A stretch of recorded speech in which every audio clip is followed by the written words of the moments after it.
in accordance with your wishes. Can someone read this aloud for everybody? Yeah, I'll go ahead. Yes, Mega. please.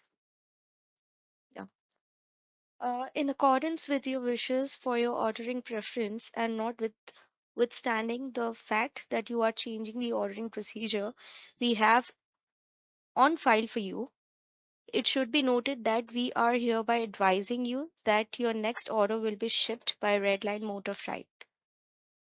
Okay. How does everyone feel about this communication? Is it a smooth communication? And where is the necessary information if you can pick up? In the last line, What is that? Can you read that part, which is the actual information? that your next order will be shipped by Red Line Motor Freight. That's the most important thing, right? Because we want to Yes. inform the person that there is a next order that is going to be shipped by a particular transport. So this is the essential information. Rest of it was all unnecessary. A lot of the parts were unnecessary. Let's see which one those were. So, in accordance with, notwithstanding the fact, should be noted that, hereby advising. All of these can easily be removed. Even if I don't use them, they are not really adding anything to the meaning, but they are only adding to the complication. And now this Yes. is important to understand that using difficult language or flowery language is not important in business communication, because the purpose of business communication is to inform the other person in minimum possible time with minimum effort. If the other person has to put in a lot of effort or has to go and check dictionaries for that, it's not a good communication. So for business communication, we intentionally keep it simple, simple and direct.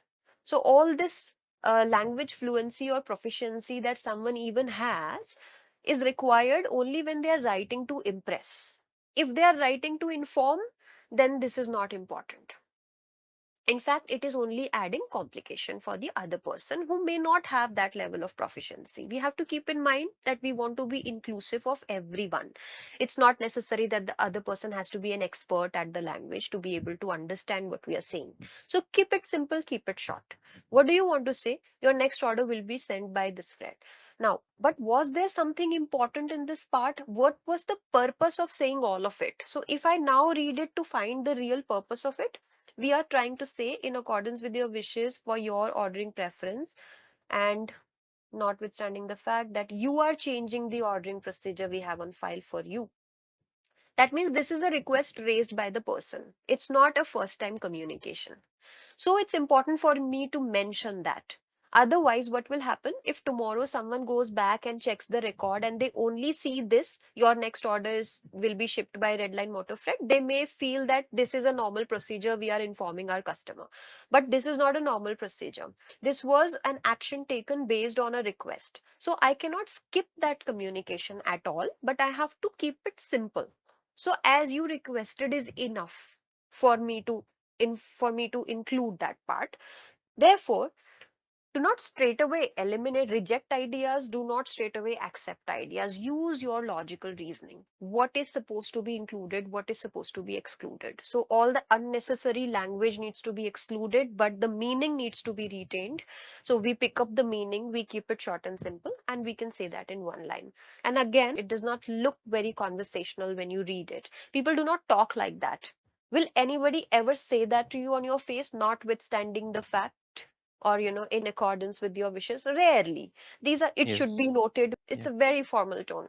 So obviously it goes against being conversational. We don't talk like that. So we want to keep it simple intentionally, as if we are talking, and use words which are normally used in day-to-day business communication. Mm. So while we were working on making it conversational, we actually worked on other C's also. This actually led to reducing the text size. So the overall length of the message has reduced. So obviously we have made it concise also. It's conversational as well as concise. And when we were trying to concise this, which means we were trying to reduce and reject the unnecessary information, we did not filter out everything. We maintained the actual meaning. So it's concrete also. also. Concrete means it's very specific, not like just going haywire. It is very specific. We clearly know what it means. So concrete, conversational, and concise at the same time. We made sure it's complete. We did not lose any idea. It is complete at the same time. So you see, these C's, they work hand in hand. When you try to work on one, others will automatically fall into place. You don't have to separately like do it 10 times to make sure that you follow the 10 C's. You just take care of a few of them and rest will automatically follow.